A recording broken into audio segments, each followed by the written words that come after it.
Muito bem. Devido à última ação por parte do governador de São Paulo, o senhor João Dória, por meio da qual foi estabelecido um acordo entre o governo daquele estado e quatro operadoras de telefone celular, no sentido de se estabelecer um patrulhamento sobre os cidadãos, né, com a finalidade aparente se, de evitar aglomerações, né, de se rastrear pessoas e poder dispersá-las por meio do rastreamento. Muitos jornalistas, muitos estudiosos começaram a resgatar o sentido bastante importante de um clássico da literatura, que é este, né? Então, se fosse para resumir em poucas palavras o sentido da história desse livro, não fazer uma resenha, né? Se é para fazer resenha, meu filho, então leia o livro. A pessoa que quer ler resenha de qualquer clássico da literatura é a pessoa que está interessada apenas em passar no vestibular, passar no concurso. Ler uma literatura é outra coisa. Não pense que lendo a resenha de uma literatura você vai sacar o sentido dela, né? Então, é claro que o livro ele é bem complexo, porque ele é uma crítica, tanto o 1984 quanto a Revolução dos Bichos, são livros que criticam o totalitarismo em versões diferentes, vamos dizer assim. Então, no tempo em que o 1984 foi escrito, se eu não me engano, no final dos anos da década de 40, ele chegou a inverter, né? De 48 para 84. Naquele tempo, as televisões ainda eram um artigo de luxo, né? Não era todos que tinham em casa. A televisão começou a se popularizar no mundo a partir de 1945, 46, logo depois da guerra, né? Da Segunda Guerra. Então, ele coloca a ideia de telas cinzentas que estariam monitorando toda a sociedade, né? Tanto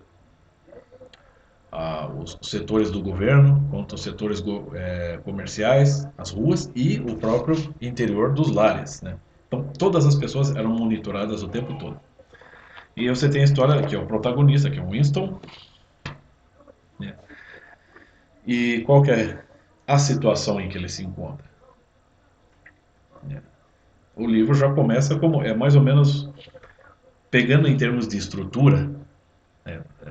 Tradicionalmente falando, em termos de estrutura literária, se você pegar o Ilíada, você vê que as rapsódias da Ilíada já começam com elas. Quando as rapsódias começam na Ilíada de Homero, a história da Guerra de Troia já é um fato que já está ocorrendo há bastante tempo.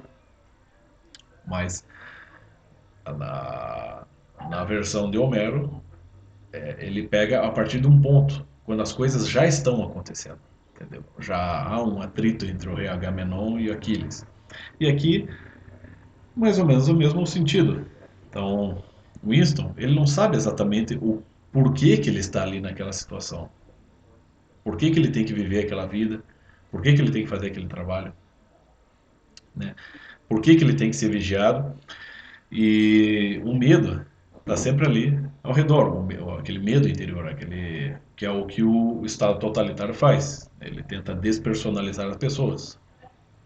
Ele corta as ligações dos seres humanos com o transcendente e os acovarda, no sentido de torná-los submissos não à verdade ou à divindade, mas ao Estado, que se torna, vamos dizer assim, uma espécie de divindade. Uma divindade mundana, né? Até como o professor Lava explica, né? O mundanizar todos os conhecimentos, né? Humanos, que era a proposta do Antônio Gramsci. Então, o Winston está nessa situação, porém, uma coisa o Estado totalitário que o circunda não consegue apagar dele, que é a sua memória, que a sua memória já está fraca, mas ela tem alguns lapsos, alguns flashbacks que são bastante intensos e não tem como apagar. Ele lembra da família, da mãe, da irmã, ele lembra do momento em que ele se afastou da mãe, né? Então ele é como se ele tivesse, é como se fosse, vamos pensar assim, na queda do homem, no Jardim do Éden também, em que o homem seria expulso do paraíso e a partir de então ele tem que caminhar com as próprias pernas e tem que lidar com um mundo que é cruel, né? Então o Winston, ele tem sempre essa sensação de um sentido perdido da vida, porque aquela vida que ele vive ele não faz o menor sentido. Ele é todo condicionado, né? Ele tem horário para levantar, horário para dormir, tem horário para trabalhar, para comer, para tudo. Ele não tem paz. Ele é como um ser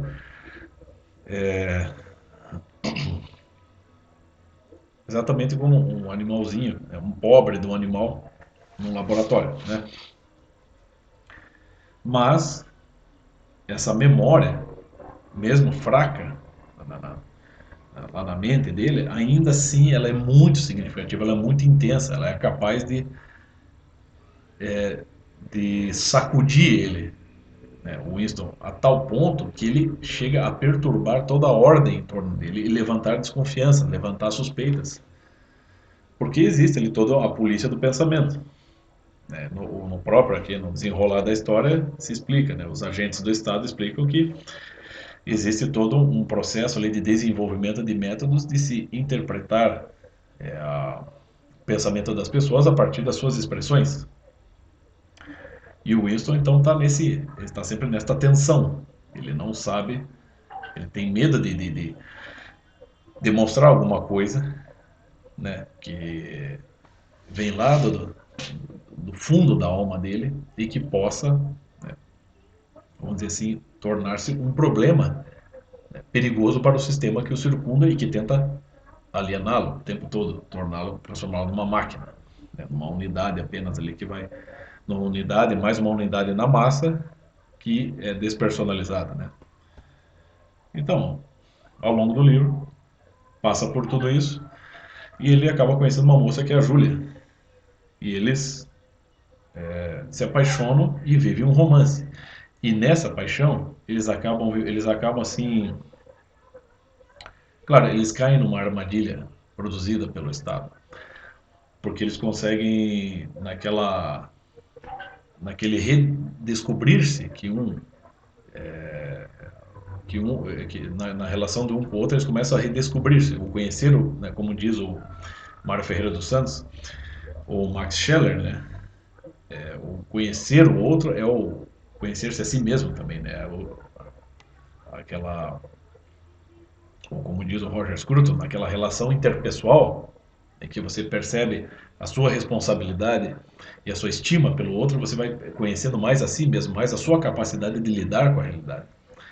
Então, naquele redescobrir-se um do outro ali, eles vão intensificando o romance e eles vão descobrindo um mundo à parte ali, né? Situações diferentes daquelas que eles estavam condicionados a viver na sua rotina. Acabam encontrando um antiquário com repleto de coisas antigas, fora de uso ali, né? Naquele mundo em que eles viviam, e passam a alugar um quarto de hotel. Assim, ele é uma espécie de hotel ali, né? Contíguo ao antiquário. Então eles passam a viver um romance ali, então é quase como um Adão e Eva ali. Ele vê aquela imagem dela, ela nua, né? E eles podendo viver espontaneamente, né? Eles podendo, inclusive, estimar coisas que não são necessariamente úteis para a nossa vida, mas que são necessárias para a nossa alma, para o nosso sentimento, para o nosso espírito, para o nosso senso de estética, para a nossa personalidade, para os nossos gostos. Tudo isso, de certa forma, é resgatado ali. Até que o Estado os prende, né? Tudo isso estava sendo. Eles passam a viver aquele romance, mas o Estado está sempre os vigiando, até que uma hora eles pum, dão um golpe final e prendem os dois, e os dois passam por uma série de torturas. Né? Eles são. O Winston, né? Mostra mais o drama do Winston ali, né? Ele é torturado até que e é testado, né? Nos seus medos, nas suas angústias, nos seus limites, até que ele chega a um ponto que ele desiste, né? Eles colocam ele diante da situação mais terrível, conhecendo, né, o perfil dele, né, à medida que ele vai resistindo a todo esse processo de tortura, ele é colocado diante do seu maior medo. E aí então ele desiste. Ele, ele diz, né?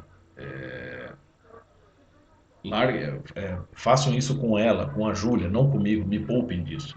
Né? Me poupem e façam o que quiserem com ela. Então ali ele entrega os pontos. E ali ele se torna novamente mais um, mais um serzinho condicionado àquela rotina totalitária, entendeu? Então é assim que acontece. Só que, é claro, pegando no sentido moral, eu estava conversando isso aqui com o pessoal aqui em casa, né? Essa situação, nós que somos crentes em Deus, é claro que Deus perdoa essa situação, porque a pessoa é levada, todos nós seres humanos temos limites, e quando a pessoa é testada até o seu último limite, ela acaba desistindo, né? Ela acaba se tornando, por questão de sobrevivência, ela se torna egoísta, né? E abre mão dos seus valores e do seu amor incondicional. Claro, porque o ser humano, né, ele não é Deus. Mas e é claro que Deus perdoa isso, porque a pessoa foi condicionada a desistir, entende? Então, sacando aqui uma frase do professor Olavo de Carvalho, é mais ou menos assim: a situação do Winston, no George Orwell, é mais ou menos assim: o existir é um resistir, entendeu?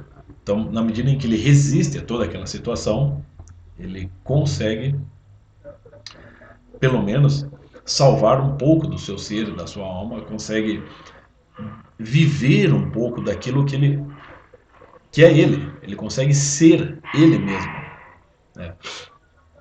Consegue, por mais que tenha custado caro no fim para ele, e ele tenha que ser condicionado de novo àquela vida alienante, ele ainda consegue resgatar aqui, ele mesmo, aquela personalidade que estava apagada lá no fundo da alma, né? Aquela consciência moral, tudo. Ele consegue resgatar e viver aquilo por algum momento. E aquilo já está na memória dele.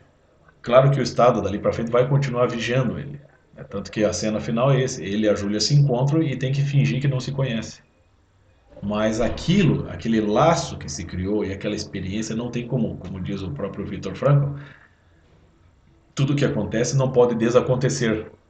Então, aquilo já está gravado na alma deles. E eles conseguiram, mesmo por um pequeno momento, viver.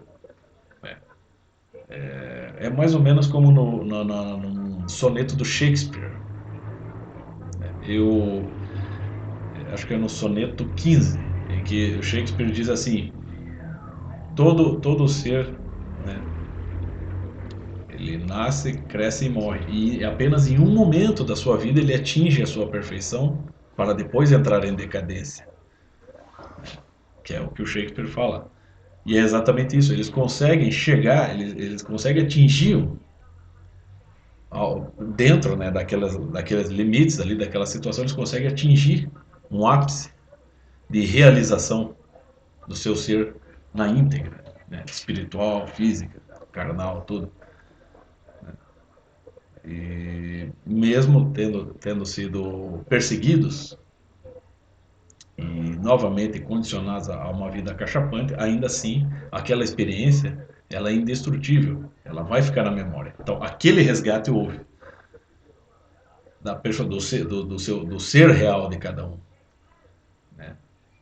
Então, não tem mais como apagar, por mais que o Estado continue oprimindo, massacrando eles, entendeu? Então, esse é o sentido do livro. Então, resumindo numa frase, o existir é o resistir. Então, ele consegue resistir àquela situação e consegue resgatar um pouco do seu ser original, mesmo sofrendo as consequências disso, ok? É mais ou menos isso. Eu acho que dois clássicos da literatura do século XX que vale muito a pena ler, sobretudo nos dias de hoje e sobretudo com essa situação que está sendo colocada aí, que está começando em São Paulo. Eu espero que não se espalhe pelos demais estados. Eu acredito que aqui no Paraná, aqui nos estados do Sul, a coisa não chega a esse ponto, ok? Era isso.